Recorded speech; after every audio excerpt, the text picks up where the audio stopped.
Dialogues. And today is March 21st. It is the World Down Syndrome Day, and we are speaking matters awareness. And when I say awareness, I mean you have to know what Down syndrome is so that you can be of help to those who have Down syndrome. And with me this morning, I have David. He is a parent, of course, and I also mentioned he is an inclusion champion. And just before we went off for a break, David, we were speaking about how to make sure that the society includes is involved in inclusion in terms of making awareness for the people living with Down syndrome.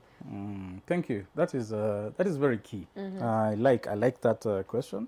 There's a few things off the tip of my fingers that I can just say. Number one is this thing I just started by saying the labels and the names associated in this space. That's the one thing I would like to bring to the public's awareness. That's the one thing that makes us feel included, as one,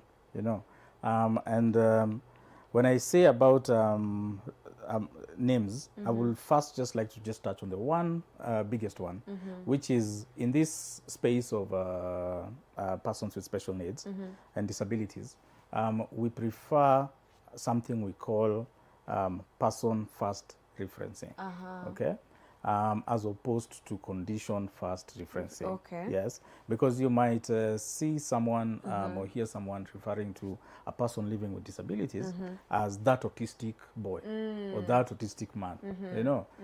I wonder if when you have a cold, your boss calls and says, "Can I talk to that?" That person who has a cold. Yeah, that person who has a cold. Okay. That is very insensitive. But again, what that does also to our psyche is that it automatically then demeans the person.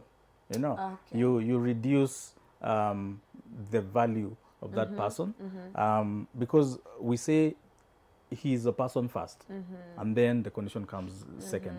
Just the same way you're Ruth first, and then you have a cold. So you don't say that autistic boy. And in fact, even the names now just fizzle away. Because even if the boy was maybe called David, it just becomes the autistic is now the big label that shows up. So we say you should just simply just say Kamau or David with autism. Okay? Tumaini with Down syndrome. Okay. So that's the first thing that really excludes us, and that awareness is important and key, because then it really goes to the root of this inclusivity that we are talking about. So if we could practice that over and over again, even from the leadership, because I hear it stemming even from leadership and people who you would think that they know what they're saying. Okay. So the second thing I will say that will really go a long way is with society, is something I have experienced it myself as a parent, is that when I'm in public with my daughter Tumaini, then there's this thing we call staring and eyes. There are eyes all over you. So I can imagine they're all over me. So how much more on the child, and it is a very uneasy feeling, and it really, really, really discourages a lot of parents, even bringing their children out into the limelight. Okay, what I would encourage society to do, I understand it is a new phenomena. You do not understand it. Okay, if you do not understand it, please just take a step and just find out, because as I started by saying, they are just persons just like us. They have feelings. They understand. I mean, how would you feel if someone was staring at you? If you walked into a mall and everyone just stands, you walk into a restaurant, everyone drops their spoons and forks and they just stare. How would you feel as a typical person? So I would say, please, if you really need to know something, just stand up, go and inquire. Say hello. If you need to know anything, the parent is more than willing and will be even more so excited that you came to say hi, because hardly anyone approaches us or approaches a child. So that is the other thing that I will say also goes a long way in that journey of just making us feel more included. All right. When it comes to matters, let's talk about institutions. Okay. Because it's still society. So institutions, we just want to feel included by, number one, accessibility, just having the place, the physical setup of the place being accessible to persons with disabilities. Just be sensitive to it. I think no one should even be calling for this, because I think I think this is law. It is law that any building in 2025 we cannot afford to be living like we're in the 18th century. That's true. Yes. So even asking for this, we're not asking for too much. We're just asking for what should be there. Okay. So that's the other thing. The other thing that goes a long way in this awareness, to add capacity to yourself as a person who does not understand persons living with disabilities and the neurodiversity space. Please, because I have a family, I come from a family. I have friends. They know about my daughter. So what I would urge those people around me to do is to please attend these awareness workshops that I go for together with me. Number one, to show support for me, but number two, also to gain awareness and to know what it's about. So those are some of the things that I think will go a long, long way.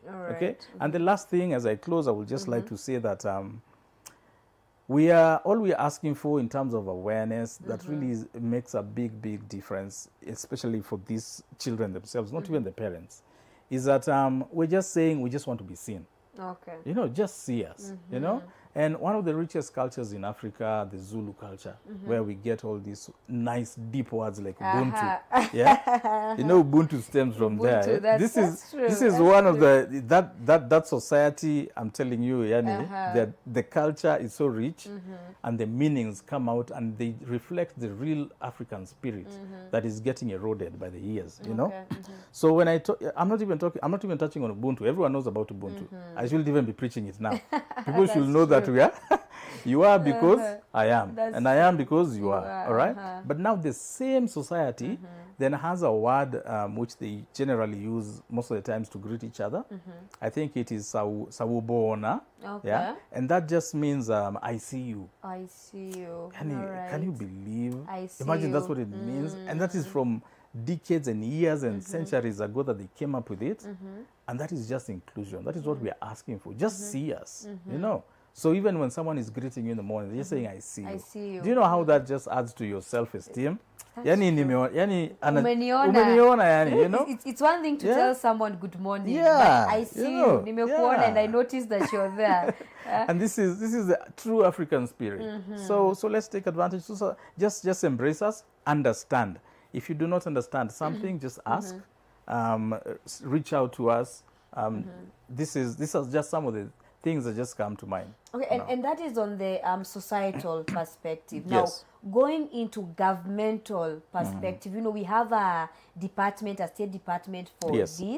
And maybe what are some of the policies that they should maybe try and come up with to ensure there is inclusion, number one, and to ensure that more people know about Down syndrome. You know, more parents are more aware of what to look for. Maybe more parents who have children who have Down syndrome, where they can get help. Because I believe there are programs that are there to help such cases. But for parents who don't know, maybe what should the government do to make sure that inclusion and awareness is key, number one? Thank you. So first off, I must appreciate, like I said earlier, that the Constitution is cognizant and it sees us. Like I said, we want to be seen. But that's where the journey begins. So the Constitution does make space and room for us. I mean, persons with disabilities. But then, like all the other facets of society and government, the problem is always the acts that follow. You know, now to come and actualize what the Constitution is saying. So first off, the first thing definitely I would say straight up from the government is that I know they are cognizant and they know that most of the laws, in fact, not even just to do with persons with disabilities, they've been passed by time. You know, they need to be updated, you know, and so they're not relevant anymore. So legislation sits with the government. So that is the one biggest thing that we need for the government to actually move. And a big win that happened in January, in mid-January. I think it was the 17th of January. Okay. A big win for the person with disability space that happened is that a bill was passed in Parliament. And I think, if I'm not wrong, this is the bill numbers, I think it is number 7 of 2023. All right. And it touched on what I'm just talking about, those two things. One, updating the laws, the acts that were there, just to be in tandem with the timings, because they were just they were too old, you know, and also trying to realign some of the institutions that are therein, because then without those structures and alignments, then change is hard to come by. Okay. Definitely, the government can do a whole lot more in allocating more funds through these structures they're setting up towards awareness, because awareness, at the end of the day, it needs a budget, it needs funding, it needs a huge funding. So that's the government side. But the biggest thing that lies on the government's laps right now is when we talk about what they like talking about, inclusion in our schools. Inclusion in schools, yeah. Yes. So this is a good word, a very beautiful word, but unfortunately, that's why it ends. Okay. That's why it ends. And I'm sad to say, as much as we are pushing legislation to go through, then resources are not enough yet. Now, I mean, the one that I talked about, the bill, was actually now looking to structures, and actually it was geared towards Article 54, which was about restructuring the National Council of Persons with Disabilities. So that really sets out a nice structure to cater for those things. But I mean, education is a whole another docket.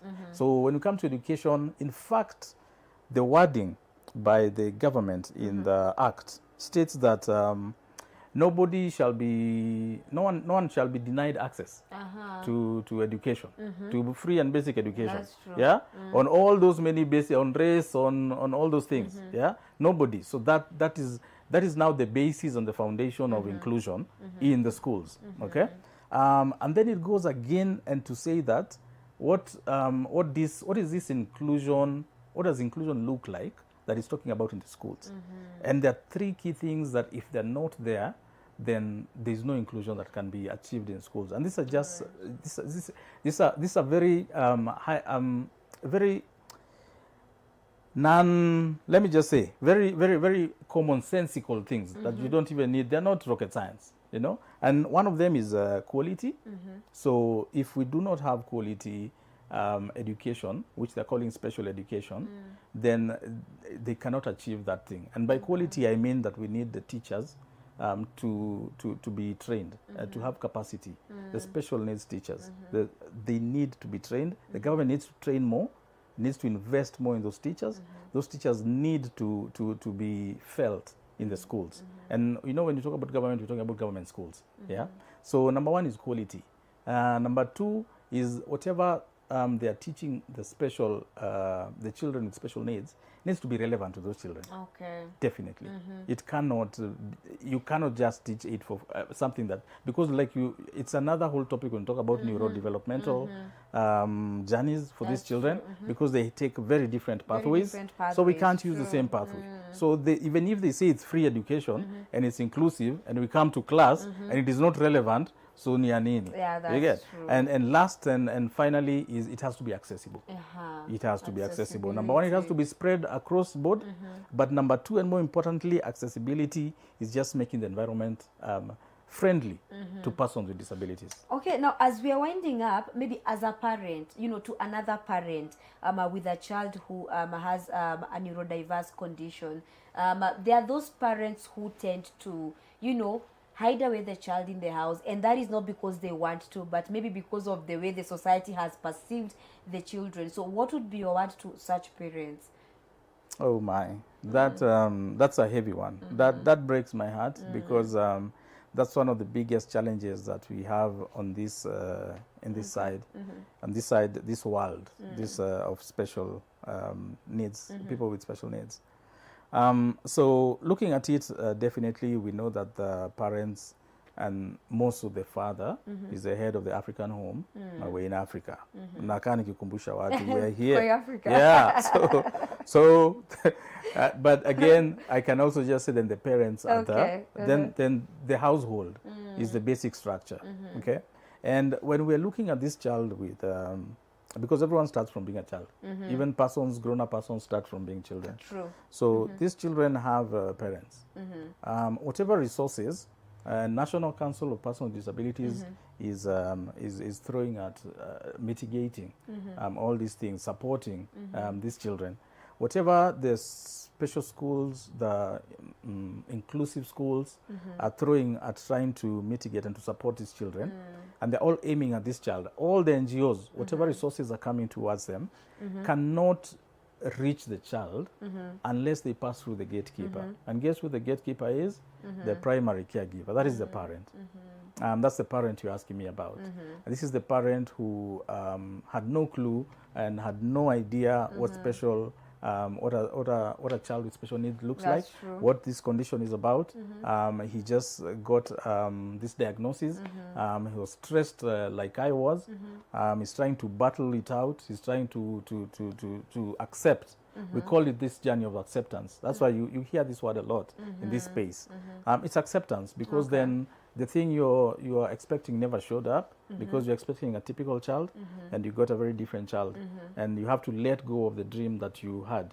Okay, so it's an acceptance journey, and it is very stressful, and most of the parents are suffering. They're stuck there in that first initial stage, and like in this mental space, mental health space, is that mental wellness is key. There's nothing you can achieve before if your mind is not settled. And so this is where I find most parents are stuck.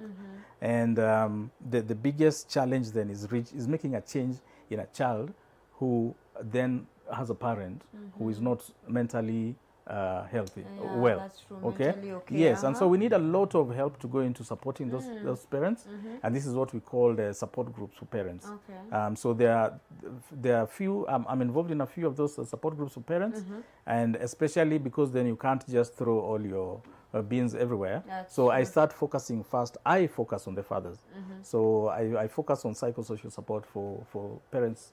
Fathers with children with special needs, so that helps in just in his own personal wellness, so that he's able to stand. Because we say then if the parent is not able to stand, then the child also, there's no day they'll go anywhere, and their lives as good as just thrown away. So that's very key. I'm not looking away. I know the moms also do the same. I'm just saying I'm focusing on that side. But all parents need this support. And that's where it all begins and it starts from. So please, society, these parents, when you see them, your family members, your siblings, your friends, they have children with disabilities. Please, just cut them some slack. The journey is not easy. Hold their hands, walk with them, and just realize that even as you help them, that is the first and best way to help the child get any support. Amazing. And producer Naniambia, we are running out of time, but I want to read a few messages. And Lily from Nakuru, amesema Nax, but it's okay. From Nakuru, we see you. She's saying that so glad to learn more about Down syndrome. I actually did not know anything. Wow, that's interesting. Nice. Hello, Oracle TV. Such an amazing conversation. Kindly help me ask. Mi mwenye sijui kitu, how can I help? Very nice. Yeah, and of course we have someone else here says, I think this is someone who knows you. Anasema, kindly ask kama alisomea Maganjo Primary. Sabasaba kindly. Yeah, has used 3 kindlies there. I think that is someone who knows you. I'm not sure, but they are just confirming. They are misconfirming. That is not me. That is not him. You've heard it, right? But thank you so much, David, for making time to come here and help us understand more about Down syndrome and also awareness. And to you who's back at home, you've heard it.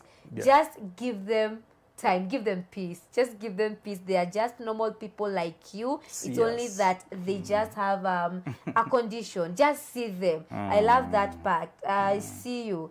Just see them. And so, David, before we wind up, I would like you to give us your parting shot and, of course, your message for the World Down Syndrome Day today. Yeah, thank you. So today is World Down Syndrome Day.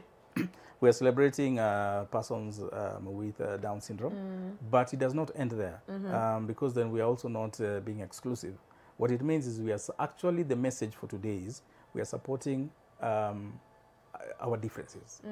That is what it is, because we're not just talking about Down syndrome. There's autism, there's there are myriad of things, there's cerebral palsy, there's so many. So we celebrate all those people.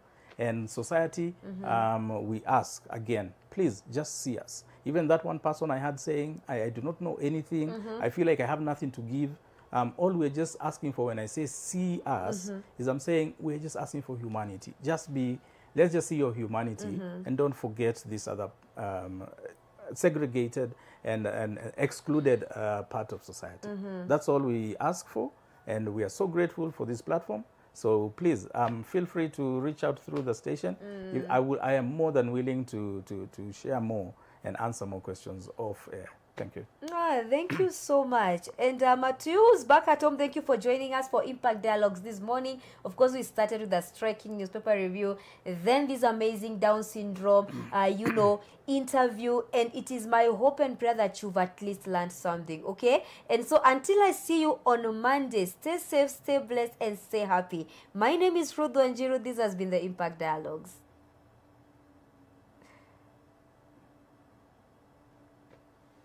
Nice conversation.